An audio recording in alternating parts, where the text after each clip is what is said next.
Donc Dieu a prévu la vie éternelle avant la fondation du monde. Avant la fondation du monde, Dieu a prévu de donner la vie.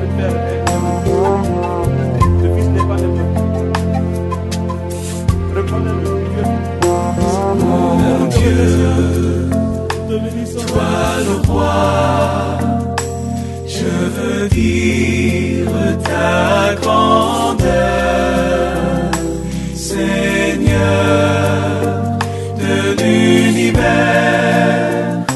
Je t'excuse.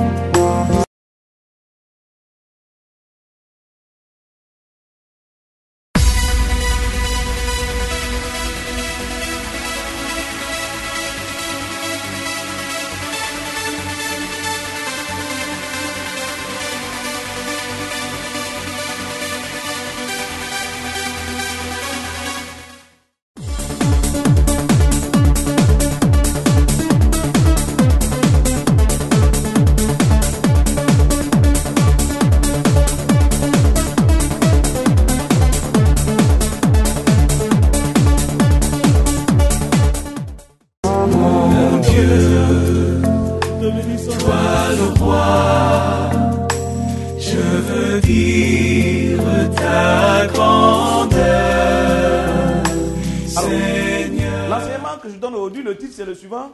Pourquoi manques-tu d'argent? Ça fait rire? Ah bon? C'est pas ça fait rire. Pourquoi manques-tu d'argent? Voyez-vous, au début, j'avais dit, qui est le vrai chrétien? Qui es-tu, vrai chrétien? Après, j'ai dit, non, pourquoi manques-tu d'argent? Et puis après, j'ai dit, pourquoi la mort prématurée? Le même enseignement, quoi. Et puis, il dit, pourquoi n'arrives-tu pas à faire le plus que tu voudrais faire? C'est que tout ça, c'est la même raison, quoi. C'est la même raison. Pourquoi est-ce que la mort t'attrape de façon prématurée? Pourquoi est-ce que tu n'arrives pas à faire ce que tu veux faire? Pourquoi est-ce qu'il te manque d'argent? Pourquoi il y a un problème qui te surprend? Pourquoi alors qu'on dit que tu es chrétien, tu vis des choses qui semblent un peu pas correctes? Alors, essayez de me suivre très bien pour que vous compreniez très bien pourquoi. Et ayez le cœur prêt à accepter. Accepter pour changer. Pour changer, afin de ne pas avoir des surprises. Ayez un cœur prêt à accepter. Vous avez vu? Lazare était injuste, mais regardez comment est-ce qu'il est parti. Il est parti pauvre. Voyez-vous? Alors, le psaume 25, verset 12. Je vais accélérer un peu, parce qu'on a déjà pris beaucoup de retard. J'ai oublié d'accélérer, sinon c'est un enseignement qu'on ne devait pas accélérer. Mais je vais accélérer. Le psaume 25, verset 12. Le psaume 25, verset 12. Il y a des gens pour qui je voudrais prier dans la salle. Mais malheureusement, il y a beaucoup de choses qui sont arrivées en retard. Ma fille qui a été mitraillée, je voudrais prier pour elle. Elle n'est pas venue? Ah, malheureusement, pour elle. Je voudrais prier pour elle. Parce qu'elle aussi, elle a été mitraillée en rêve. On a tiré sur elle. Elle a dit, j'ai été comment? Elle a tiré un mot là. Hein? Elle a été rafalée en rêve. Elle dit. Et puis bon, on a tiré sur elle en rêve. Et puis de la journée, elle se lève. Et puis elle a mal. Et puis elle a mal vraiment. C'est bizarre. Alors, le psaume 25, verset 12. On se suit? Le psaume 25, verset 12. Alors, on va accélérer un peu. Ne vous fâchez pas. Si j'accélère, c'est pour gagner du temps. Alors, quel est l'homme qui craint l'Éternel? Il dit, quel est l'homme qui craint l'Éternel? L'Éternel lui montre la voie qu'il doit choisir. Ça, c'est une parole assez terrible, ça. Il dit, quel est l'homme qui craint l'Éternel? L'Éternel lui montre la voie qu'il doit choisir. Alors, vous devez faire attention quand Dieu parle. Parce que Dieu est un Dieu trop costaud. Quand il parle, ça veut dire des choses souvent auxquelles tu ne penses pas.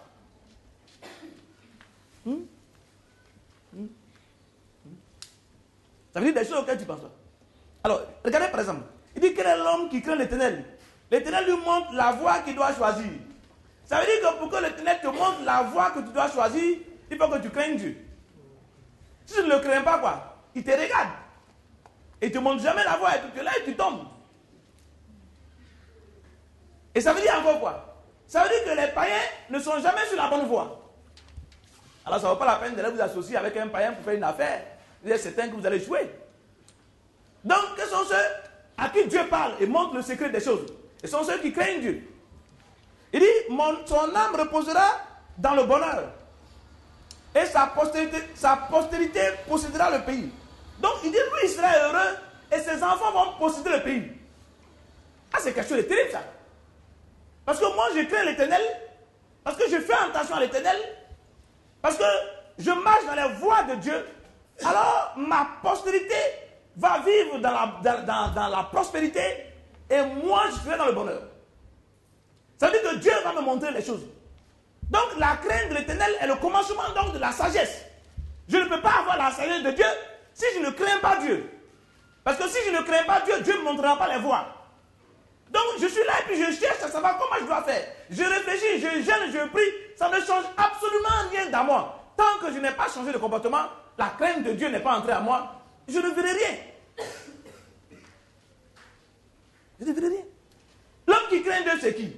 L'homme qui craint Dieu, c'est lui qui dit, oh, je sais qu'il y a quelqu'un qui me regarde, qui s'appelle Dieu. Il habite en moi, il me voit. Il suit mon comportement. Est-ce que le comportement que j'ai est le comportement que je devais avoir? Est-ce que ce que je fais est ce que je devais faire? Si tel est le cas, alors je suis tranquille. Mais si tel n'est pas le cas, je vais avoir un problème. Pourquoi? Parce que je vais donner la pète.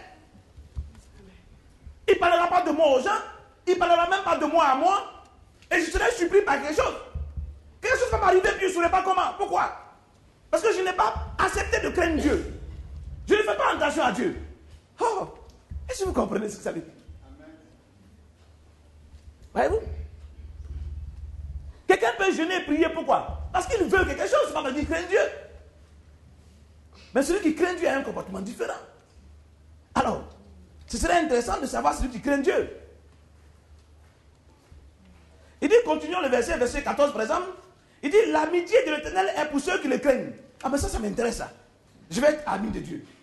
Quand l'Éternel est ton ami, pourquoi l'Éternel est ton ami? Il dit, parce que tu le crains. Le craindre là, l'homme a l'habitude souvent d'avoir peur de son père ou d'avoir peur de ses parents. Parce que ton parent va te frapper. Donc tu dis, je crains mon papa, il va me frapper. Ce n'est pas ça qu'il s'agit. Dieu n'a pas besoin qu'on ait peur de lui. Dieu ne veut pas cela. Mais Dieu veut qu'on tienne compte de lui et qu'on sache que c'est pour lui que nous sommes. Donc quand tu oublies que c'est pour Dieu que tu es, ça veut dire que tu fonctionnes pour toi-même. Là c'est comme si tu es un chien quoi. Parce qu'un chien ne pense pas à Dieu. Ah, tu penses à ça? Il dit, je tourne constamment les yeux vers l'Éternel, car il fera sortir mes pieds du filet. Alors, voilà un homme qui craint Dieu, ça. Un homme qui craint Dieu, qu'est-ce qu'il fait? Il tourne son regard constamment vers Dieu. Tout le temps, il regarde Dieu. Il est toujours devant le trône de Dieu. Il regarde Dieu. Il fait attention à Dieu. Il a son regard toujours tourné vers Dieu. Oh, savez-vous que c'est ce que je fais? J'ai toujours mon regard tourné vers Dieu. C'est ce que je fais.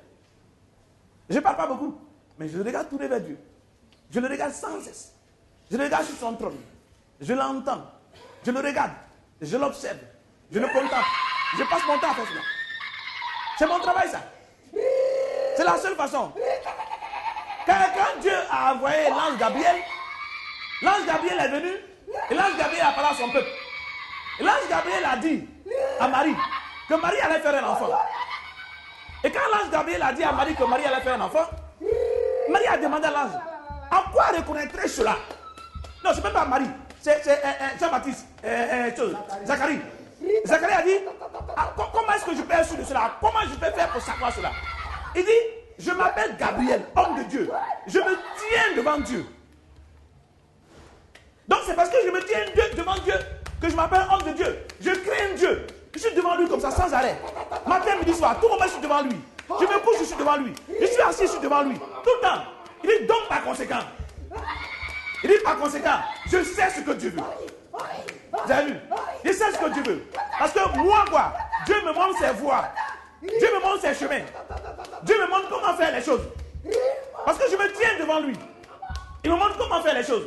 Si tu es chrétien, et que tu es chrétien et que tu es assis là, et que tu ne te tiens jamais devant Dieu, et que tu te tiens toi-même devant ton miroir, et que tu te regardes, et que tu marches comme ça, tu ne sauras jamais les choses. Et les choses vont te surprendre. Tu ne sauras jamais les choses. Tu ne sauras jamais la voix de Dieu et les différentes voix de Dieu. Oh, alléluia.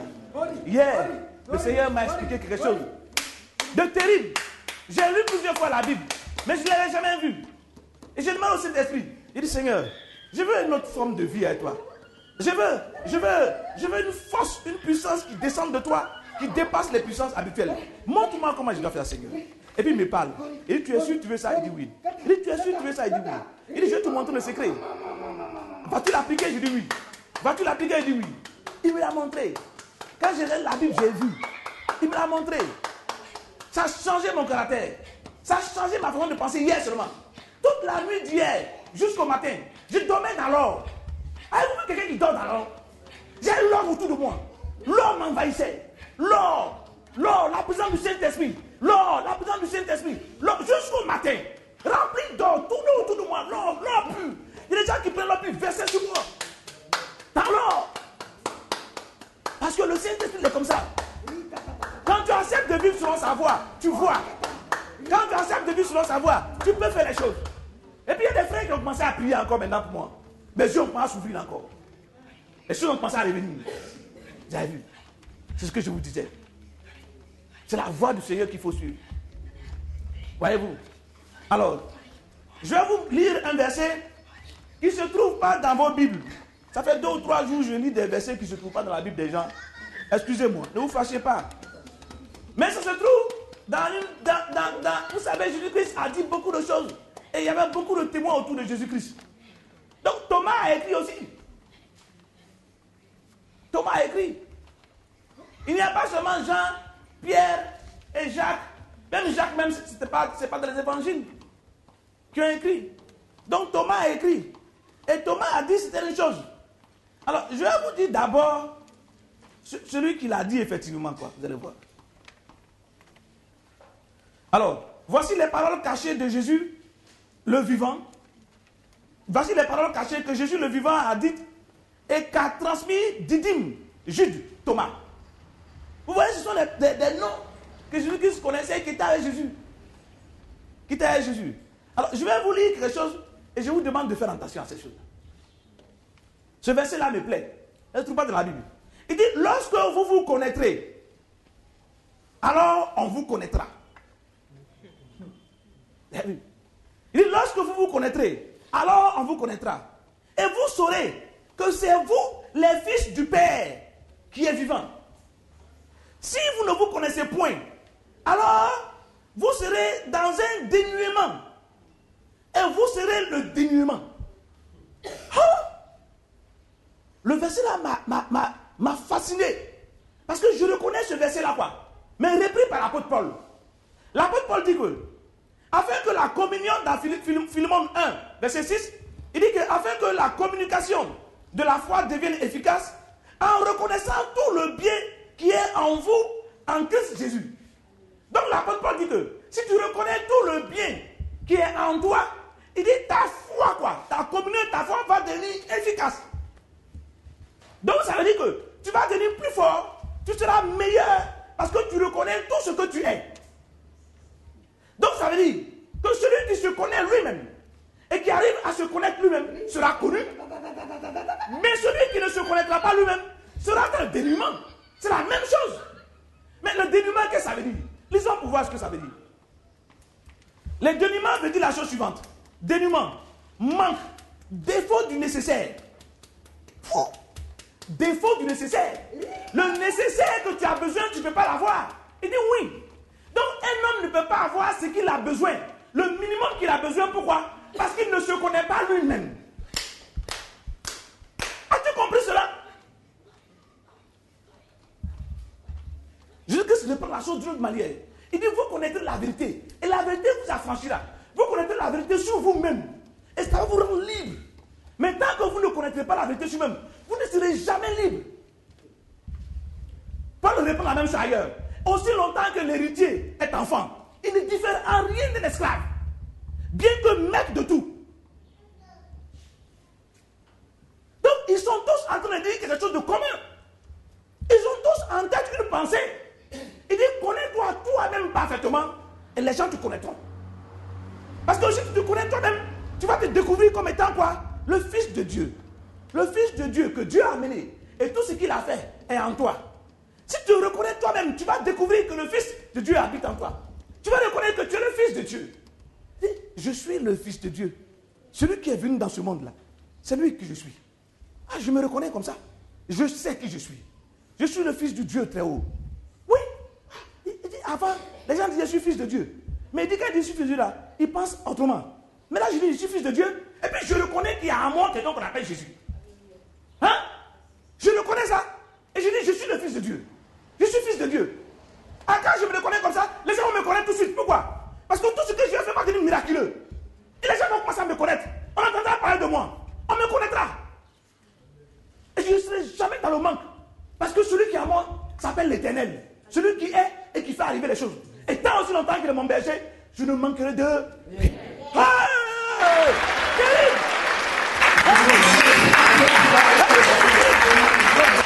C'est terrible. Voyez-vous? C'est terrible. Alors, c'est une affaire terrible là. Oh, dénuement. Dénuement veut dire quoi encore? Disette, pauvreté, pénurie, rareté, indigence, famine, embarras, pétrin, gêne, besoin, nécessité.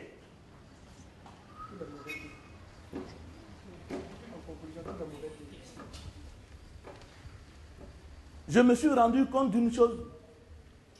J'ai intérêt à bien savoir qui je suis. J'ai intérêt à faire attention à celui qui habite en moi et de le reconnaître. Autrement dit, je risque d'être dans le manque. Je risque de mourir vite d'ailleurs même. Je risque de tomber malade. Je risque d'avoir n'importe quoi, bien que me disant chrétien. J'ai donc un travail énorme à faire. Il faut que j'apprenne à savoir qui je suis. Dans le même livre de Thomas, il dit quelque chose encore. Et ce qu'il dit est troublant.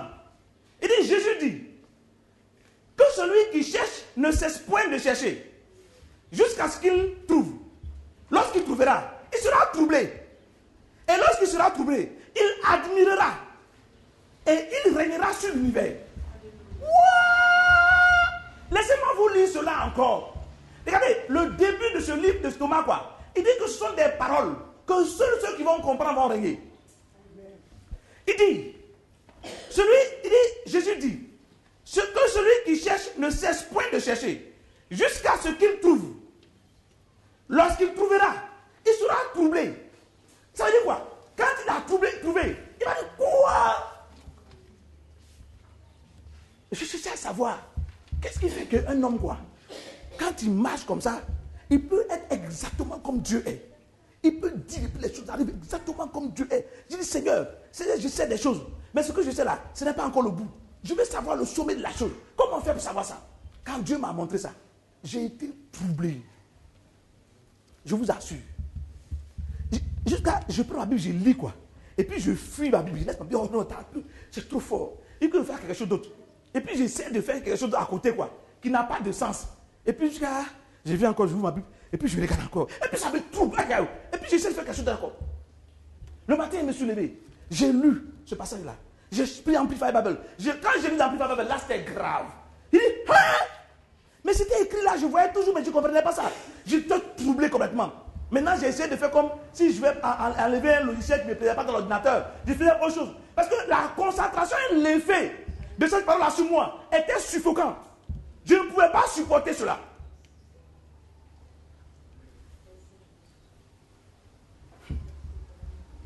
Le secret, pour être exactement comme Dieu est, sur terre.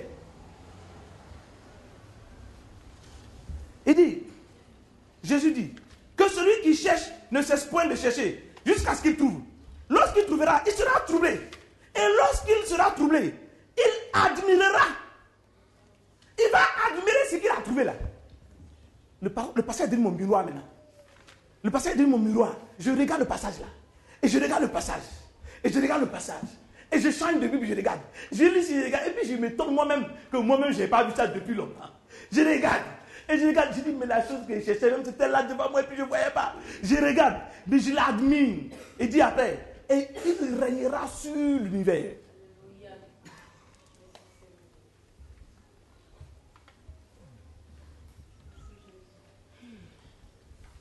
Quand tu trouves, tu règnes sur l'univers. C'est pourquoi il faut faire attention quand on t'enseigne. Pour saisir. Ne laisse pas ton comportement se plaindre. Ne laisse pas ta chair se plaindre.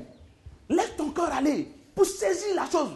Sinon, quelque chose en toi se bat contre la parole de Dieu. Oh, il nous embête avec son histoire là. Ne pas marcher par la chair. Toujours ne pas marcher par la chair. Ne pas marcher par la chair. Oh, c'est parce que je ne veux pas que tu meurs. Je vais te montrer le secret pour que tu puisses t'asseoir au milieu des sorciers sans que tu meurs. C'est pour ça qu'il t'enseigne ça. C'est tout. Je sais que tu n'as pas encore compris. Que tu vas t'asseoir au milieu des sorciers et puis tu vas sympathiser avec eux. Que tu vas tendre ton cœur vers eux. Ils vont te tuer. Alors que tu es une bonne soeur, un bon frère. Tu danses devant nous quand nous tous on t'aime. Mais toi tu fais tuer par des sorciers. Si tu ne veux pas te faire tuer par des sorciers, change. Fais ce que Jésus-Christ te dit de faire. C'est pour cela que je te montre cela. C'est tout. Sinon, c'est pas parce que je suis un perroquet.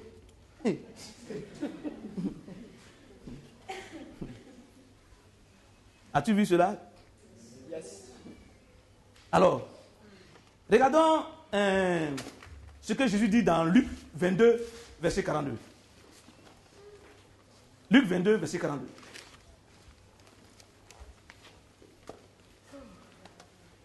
Il dit, Jésus disant, Père, si tu voulais éloigner de moi cette coupe, toutefois, pas ma volonté, que ma volonté ne se fasse pas, mais la tienne. Il dit, Père, si tu voulais éloigner de moi cette coupe, et puis après il dit, toutefois, que ma volonté ne se fasse pas, mais la tienne. Il dit que Jésus-Christ vit en faisant un effort sur lui-même pour ne jamais faire ce qu'il veut, mais toujours faire ce que Dieu veut. Donc Jésus-Christ voit qu'il aimerait bien que ce problème-là s'éloigne. Mais il dit, Seigneur, si c'est par ce problème que je dois passer, laissons ta volonté se faire, mais pas la mienne. Je ne veux jamais que ma volonté soit faite. Mais je veux que toi, ta volonté soit faite. Donc Jésus-Christ craint Dieu. Et comme il craint Dieu, donc Dieu lui montre les voies à suivre. Craindre Dieu vient du fait que quand tu as un problème, tu ne regardes pas le problème pour vouloir toujours éliminer le problème. Tu dis non, moi je souffre trop, non, je vais arrêter de souffrir. Ce n'est pas forcément ça ton problème. Ton problème n'est pas la souffrance. Ton problème est la non-soumission à Dieu. Soumets-toi à Dieu. Abandonne-toi à Dieu. Cherche à savoir qu'est-ce que Dieu veut que tu fasses. Et fais ce que Dieu veut. Et non pas ce que toi tu veux. En ce moment-là, tu t'appelleras fils de Dieu. Car celui qu'on appelle fils de Dieu, c'est celui qui est conduit par l'Esprit de Dieu. Et non pas celui qui se conduit lui-même. N'oublie pas. N'oublie pas. Et l'ennemi ne peut rien contre un fils de Dieu. Car un fils de Dieu est exactement comme Dieu est. Mais quand c'est un enfant de Dieu, on dit qu'il ne diffère en rien d'un esclave. Et l'enfant de Dieu fait ce qu'il veut. Et quand tu fais ce que tu veux, tout homme peut te tuer. Ah, si vous ne savez pas cela, s'il vous plaît, apprenez-le. Apprenez-le. Apprenez-le. Vous allez voir, on va vous parler. Oh, il y a un pasteur là, il est correct, il est dans telle ville, les sorciers l'ont tué. Il fait sa volonté.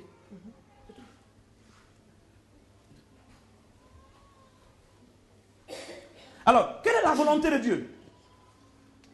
Que les œuvres du diable ne dévastent pas l'humanité qu'il a créée. Ça, c'est la volonté de Dieu, ça. Dieu ne veut pas que le travail du diable là détruise ce que lui a créé. Quelle est la volonté de Dieu? La volonté de Dieu, c'est que Dieu est engagé dans une bataille de restauration des vies. Pourquoi? Parce que Satan est en train de détruire ce que Dieu a construit. N'oubliez jamais ça. N'oubliez pas ça. Qu'est-ce qui se passe dans le monde? Qu'est-ce qui se passe dans le monde? Vous-même, qu'est-ce qui se passe dans votre vie? Vous vous rencontrez qu'il y a les ténèbres qui veulent essayer de détruire votre vie. C'est ce que vous rencontrez. La bataille continue. Satan essaie de détruire les choses que Dieu est en train de construire. Tout enfant de Dieu qui essaie de s'élever, Satan vient contre lui. Donc la volonté de Dieu, c'est d'avoir des gens sur terre qui combattent les œuvres du diable, qui détruisent les œuvres du diable. Le Fils de Dieu est venu afin de détruire les œuvres du diable, dit la Bible. Le Fils de Dieu est venu afin de détruire les œuvres du diable. Mais si le Fils de Dieu est venu afin de détruire les œuvres du diable, c'est que toi, ton travail, c'est de détruire les œuvres du diable. et de contribuer à détruire les œuvres du diable. Tu ne dois pas négliger cela. Tu ne dois pas prendre ton intention de construire une maison à Bobo-Doumé pour la volonté de Dieu. Car tout homme sur terre, tout païen, cherche à construire une maison quelque part et à vivre de beaux jours. Mais tu n'es pas un homme. Tu es un fils de Dieu. Tu es de passage sur terre pour faire des choses extraordinaires. Les choses que Dieu te met en tes mains ne sont pas pour que tu ailles construire ta maison, pour que tu y habites. Mais ces choses-là sont faites pour que tu crées quelque chose ou que tu contribues à créer ce qui va combattre l'œuvre de Satan dans la nation où tu es. Il faut comprendre cela. Il faut se repositionner à l'endroit où Dieu te demande d'être positionné, afin de pouvoir faire les choses comme il faut. Si tu te places à l'endroit où il faut, tu ne mourras pas. Et tu ne tomberas pas malade de façon précipitée et beaucoup de choses ne t'arriveront pas. Car celui qui fait la volonté de Dieu, la Bible nous dit quoi? Que Dieu tourne son regard sur lui et le soutient. N'oublie pas. Et Dieu lui montre ses voies. Il faut comprendre. Vous déplacez. Les gens font leur propre volonté et disent ainsi qu'ils font un peu pour Dieu quand ils arrivent à l'église dimanche. Non. Tu n'appartiens à personne d'autre si ce n'est qu'à Dieu. Lundi, mardi, mercredi, jeudi, vendredi, samedi, dimanche, jusqu'au lundi prochain, tous les jours de ta vie, tu appartiens à Dieu et non pas à ton prétendu papa, ta prétendue soeur, ton prétendu frère, mais à Jéhovah. C'est lui qui t'a sauvé de la mort et tu lui appartiens. Ne joue pas l'imbécile. Il faut que je comprenne très bien ça. Si tu te trompes, tu es foutu. Si tu te trompes, tu es foutu. Tu crois que comme tout le monde fait, tu peux le faire. Tu vas voir. Il suffit qu'un sorcier soit un peu efficace, il va te tomber. Tu n'appartiens qu'à Dieu. Tu es né de nouveau. N'essayez pas de tromper les choses, de changer les choses.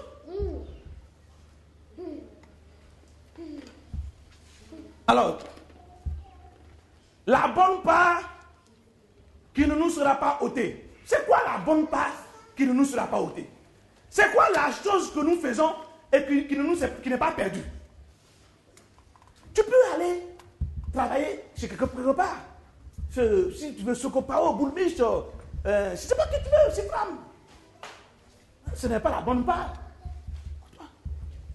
Dieu ne comptabilise pas le travail que tu fais à, je ne sais pas, à Blonde. Tu penses que parce que tu travailles à Blonde, Dieu comptabilise cela et dit que bon, tu auras des points parce que tu travailles à Blonde.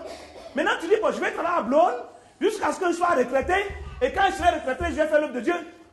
C'est ce que tu es en train de dire. Le temps que tu as perdu à Blonde, tu penses que pendant ta retraite, tu pourras rattraper cela? C'est ce que tu penses? Ne te trompe pas toi-même. Tu vois? Donc si tu as Blonde, quoi, pense que tout ce que Blonde met en tes mains est en échange du temps que tu devais consacrer à Jésus-Christ. Donc ce que Blonde a mis en tes mains ne t'appartient pas. Si tu te trompes là, tu es foutu. Si tu te trompes là, tu es foutu. Si tu te trompes là, tu es foutu. Tu te trompes là, tu es un voleur. Purement et simplement. Parce que tu ne t'appartiens pas, tu as été acheté à grand prix par le sang de Jésus-Christ. Tu dis, oh Jésus, je suis à toi. Toutes mes affaires sont à toi. Oui, alors concrétise-le. Ne te mens pas toi-même. Les gens font semblant quoi. Créer un autre christianisme qui n'est pas le véritable christianisme dans le christianisme. Et ils appellent ça, je suis chrétien. Non, tu es religieux. Tu n'es pas chrétien. Un chrétien, il vit en nouveauté de vie. La manière de vivre ancienne est passée. Toutes les choses sont maintenant nouvelles. Toutes ces façons de vivre sont nouvelles.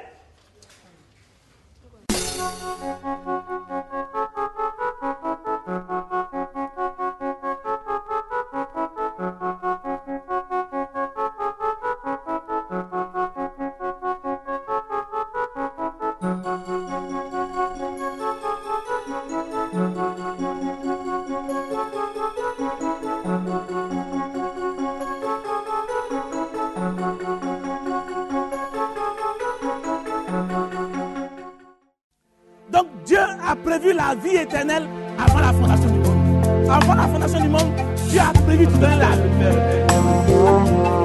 Ce fils n'est pas n'importe qui. Reconnais-le. Mon Dieu, Te bénissons. toi le roi, je veux dire ta grandeur.